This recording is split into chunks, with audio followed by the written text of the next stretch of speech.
ಕಿಳೆಗಾವ ಬಸವೇಶ್ವರ ಯಾತ ನೀರಾವರಿ ಯೋಜನೆಯ ಶಾಸಕ ರಾಜು ಕಾಗಿ ಚಾಲನೆ ನೀಡಿದರು. ಕಾಗವಾಡ ಮತಕ್ಷೇತ್ರದಲ್ಲಿ ಮುಂಗಾರು ಮಳೆ ಕೊರತೆಯಾಗಿದ್ದರೂ ಮಹಾರಾಷ್ಟ್ರದಲ್ಲಿ ನಿರಂತರ ಮಳೆಯಾಗುತ್ತಿರುವುದರಿಂದ ಕೃಷ್ಣಾ ನದಿ ತುಂಬಿ ಹರಿಯುತ್ತಿದ್ದು, ರೈತರಿಗೆ ಅನುಕೂಲ ಮಾಡಿಕೊಡುವ ದೃಷ್ಟಿಯಿಂದ ಐನಾಪುರ ಮತ್ತು ಕಿಳೆಗಾವ ಬಸವೇಶ್ವರ ಯಾತ ನೀರಾವರಿ ಕಾಲುವೆಗಳಿಗೆ ನೀರು ಹರಿಸಲಾಗುತ್ತಿದೆ. ರೈತರು ಇದರ ಲಾಭ ಪಡೆದುಕೊಳ್ಳಬೇಕೆಂದು ಶಾಸಕ ರಾಜು ಕಾಗಿ ಹೇಳಿದ್ದಾರೆ. ಅವರು ಶುಕ್ರವಾರ ದಿನ 10ರಂದು ತಾಲೂಕಿನ ಐನಾಪುರ ಪಟ್ಟಣದಲ್ಲಿ ಐನಾಪುರ ಯಾತ ನೀರಾವರಿ ಬಸವೇಶ್ವರ ಯಾತ ನೀರಾವರಿ ಕಾಲುವೆಗಳಿಗೆ ನೀರು ಹರಿಸಿ ಮಾತನಾಡುತ್ತಿದ್ದರು. ಕಾರ್ಯಕ್ರಮದ ದಿವ್ಯ ಸಾನ್ನಿಧ್ಯವನ್ನು ಕವಲಗುಡ್ಡ ಹನುಮಾಪುರ ಪರಮಪೂಜ್ಯ ಅಮರೇಶ್ವರ ಮಹಾರಾಜರು ವಹಿಸಿ ಮಾತನಾಡುತ್ತಾ, ಶಾಸಕ ರಾಜು ಕಾಗಿಯವರು ತಮ್ಮ ಆರೋಗ್ಯದ ಸಮಸ್ಯೆಯನ್ನು ಲಿಕ್ಕಿಸದೆ ಕ್ಷೇತ್ರದ ರೈತರಿಗೆ ಅನುಕೂಲ ಮಾಡಿಕೊಡುವ ನಿಟ್ಟಿನಲ್ಲಿ ಕಾಲುವೆಗಳಿಗೆ ನೀರು ಹರಿಸಲು ಆಗಮಿಸಿರುವುದು ಕ್ಷೇತ್ರದ ಮೇಲಿರುವ ಅವರ ಕಾಳಜಿಯನ್ನು ಎತ್ತಿ ತೋರಿಸುತ್ತದೆ ಎಂದರು. ಮುಖಂಡರಾದ ವಿನಾಯಕ ಬಾಗಡಿ ಸೇರಿದಂತೆ ಅನೇಕರು ಮಾತನಾಡಿದರು. ಈ ವೇಳೆ ಮುಖಂಡರಾದ ಸಂಜಯ ತಳವಳಕರ, ಶಂಕರ ವಾಘಮೋಡಿ, ವಿನಾಯಕ ಬಾಗಡಿ, ಶಿವಾನಂದ ಗೋಲಬಾವಿ, ರವಿ ಗಾಣಿಗೀರ, ಅರುಣ ಗಾಣಿಗೀರ, ಸಂಜಯ ಕುಚನೂರಿ, ವಸಂತ ಖೂಟ, ರವೀಂದ್ರ ಪೂಜಾರಿ, ವಿನಾಯಕ ಕಾಂಬ ಪ್ರಾರಂಭಿದೆ. ಈ ಸೀಸನ್ ಮುಗಿದ್ರೊಳಗೆ ನಾವು ಆಲ್ಮೋಸ್ಟ್ ಬಳ್ಳಿಗೆರೆ ನೀರು ಒಯ್ಯಬೇಕಂತ ಹೇಳಿ ನಾವು ಒಂದು ಪ್ಲಾನ್ ಇಟ್ಕೊಂಡಿದ್ದೆ. ಅದೇ ರೀತಿ ಕಾಮಗಾರಿನೂ ಈಗ ನಡೆದಿದೆ. ಅಕ್ವಾಡಕ್ಟ್, ಮೇಜರ್ ಅಕ್ವಾಡಕ್ಟ್, ನಾಲ್ಕನೇ ಅಕ್ವಾಡಕ್ಟ್ ರಫ್ ಇರೆಕ್ಷನ್ ಕಾಮಗಾರಿ ನಡೆದಿದೆ. ಅದು ಈ ಒಂದು ತಿಂಗಳಲ್ಲಿ ಅದನ್ನು ಮುಗಿಸಿ ಅಲ್ಲಿ ನಾವು ಮುಂದ್ಗಡೆ ನೀರು ಕೊಡ್ಬೇಕಂತ ಹೇಳಿದೆ. ಆಮೇಲೆ ಮಲಾಬಾದ್ ಏರಿಯಾದಾಗ 5ನೇ ಅಕ್ವಾಡಕ್ಟ್ ಕಾಮಗಾರಿನೂ ಪ್ರಾರಂಭ ಆಗಿದೆ. ಅದನ್ನು ಇನ್ನೊಂದು ತಿಂಗಳಾಗಲಿ 1.5 ತಿಂಗಳಾಗಲಿ ಅದನ್ನು ನಾವು ಮುಗಿಸ್ತಾ ಇದೀವಿ. ಮುಗಿಸಿ ಮಲಾಬಾದು ಅಪ್ ಟು ಬಳ್ಳಿಗೆರೆ ಏರಿಯಾ ತನಕ ಈ ಸರಿ ನಾವು ನೀರು ಕೊಡ್ಬೇಕಂತ ಹೇಳಿ ಪ್ಲಾನ್ ತಗೊಂಡಿದ್ದೀವಿ. ಆ ಒಂದು ನೀರು ಕೊಡ್ಲಿಕ್ಕೆ ಎಲ್ಲ ರೈತರ ಸಹಕರಿಸೋದಕ್ಕೆ ಬೇಕಾಗುತ್ತೆ. ಎಲ್ಲರೂ ಕೊಟ್ಟಿದ್ದಾರೆ. ಈಗ ಆದ್ರೂ ಸ್ವಲ್ಪ ಸಣ್ಣ ಪುಟ್ಟ ಅಲ್ಲಿ ರೈತರು ಇದು ಮೊದಲನೇ ವಾರದಲ್ಲಿ ಈ ಯೋಜನೆ ಪ್ರಾರಂಭ ಆಗಬೇಕಾಗಿತ್ತು. ಆದರೆ ಮಳೆಗೆ ನೀರು ಬರೋದು ಸ್ವಲ್ಪ ತಡವಾದ. ಈಗ ನೀರು ಬರೋದ್ರಿಂದ ನೀರು ಬಂದ ಕೂಡಲೇ ಇಮಿಡಿಯೇಟ್ ನಾವು ತೀವ್ರವಾಗಿ ಇವೆರಡು ಐನಾಪುರ ಮತ್ತು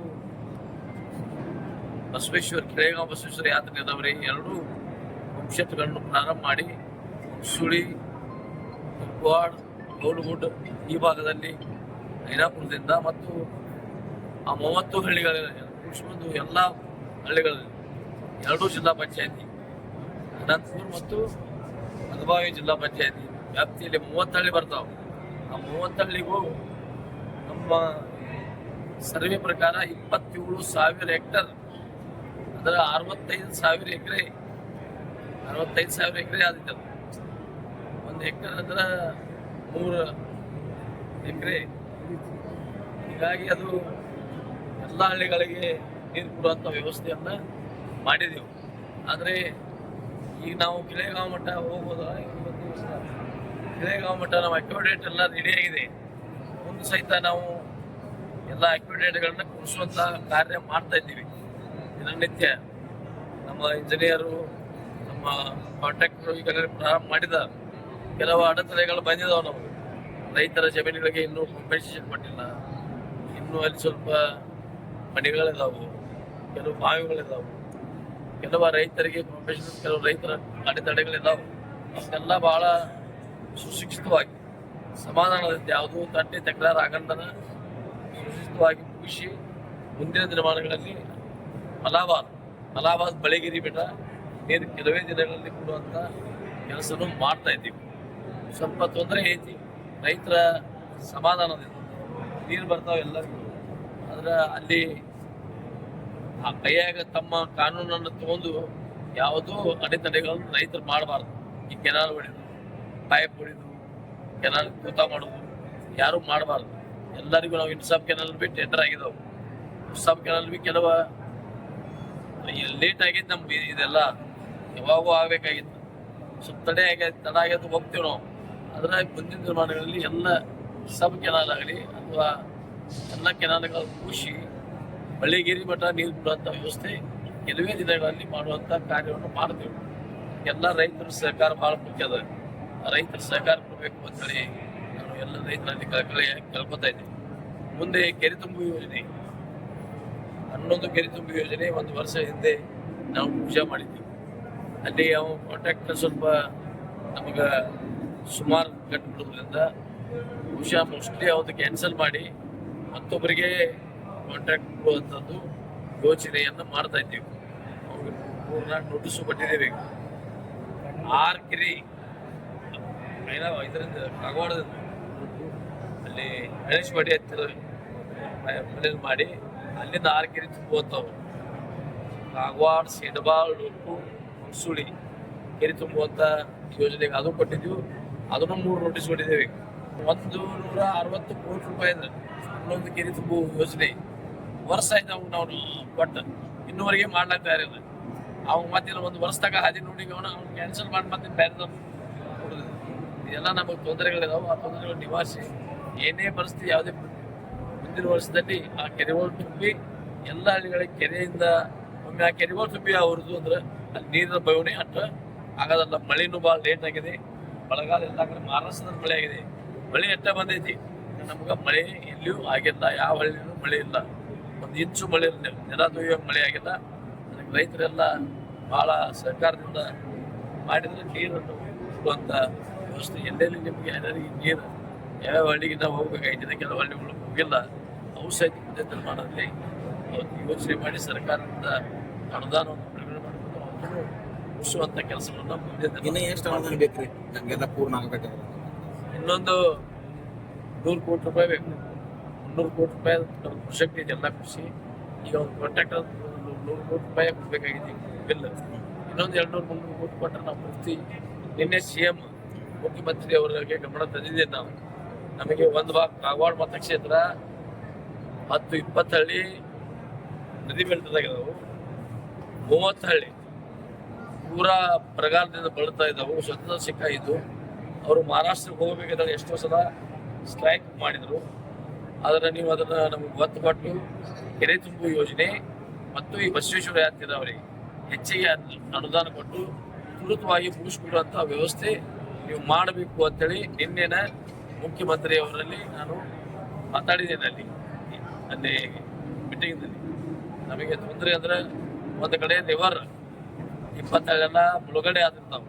ಅಲ್ಲಿ ಬರಗಾಲ ಹಿಂಗೆ ಪರಿಸ್ಥಿತಿ ಇರೋದ್ರಿಂದ ಅಲ್ಲಿ ನೀರು ಒಯ್ಯಲಿಕ್ಕೆ ನಮ್ಗೆ ಏನೇ ಕೆರೆ ತುಂಬುವ ಯೋಜನೆ ಮತ್ತು ಬಸವೇಶ್ವರ ಹತ್ತಿರದಿ ಇದು ಒಂದೇ 2 ಯೋಜನೆಗಳನ್ನು ಮಾಡಿಕೊಟ್ರೆ ಅವ್ರು ಜನ ಬದುಕಲಿಕ್ಕೆ ಸಾಧ್ಯ ಇದೆ. ಇದು ಜನ ಬದುಕಲಿಕ್ಕೆ ಸಾಧ್ಯ ಇಲ್ಲ ಅಂತೇಳಿ ನಿನ್ನೆನ ನಾನು ಮುಖ್ಯಮಂತ್ರಿಗಳು ಗಮನಕ್ಕೆ ತಂದಿದ್ದೀನಿ. ಕೆಲವೇ ದಿವಸಗಳಲ್ಲಿ ಅದಕ್ಕೆ ಒಂದು ಚಾಲನೆ ಕೊಡ್ತೀವಿ ಅನ್ನುವಂಥ ಮಾತನ್ನು ಈ ಸಂದರ್ಭದಲ್ಲಿ ಹೇಳ್ತಾ ಇವತ್ತು ಈ ಕಾರ್ಯಕ್ರಮದಲ್ಲಿ ನಾವೆಲ್ಲ ಬಂದು ಭಾಗಿಯಾಗಿದ್ದೀವಿ. ನಾವೆಲ್ಲ ನೀರುಗಳು ಬರ್ತಾವು. ಎಲ್ಲೆಲ್ಲಿ ನೀರುಗಳು ಬಂದು ರೈತರೆಲ್ಲ ಸಹಕಾರ ಕೊಡಬೇಕು ಅಂತ ವಿನಂತಿಯನ್ನು ಮಾಡ್ಕೊಂಡು 2 ಮಾತು ಮುಗಿಸ್ತೇನೆ. ಕೂತೀರಿ, ಒಂದ್ ಮಾತು ನನ್ನ ಕಡೆ ಗಮನ ಇಟ್ಟು ಕೇಳ್ರಿ. ಸಿಗತಕ್ಕಂತ ಸವಲತ್ತುವನ್ನು ಸರಿಯಾಗಿ ಬಳಸ್ಕೊರಿ. ಯಾರು ಅನ್ಯತಾ ವಾಯಿಸ್ಲಕ್ ಹೋಗ್ಬೇಡ್ರಿ.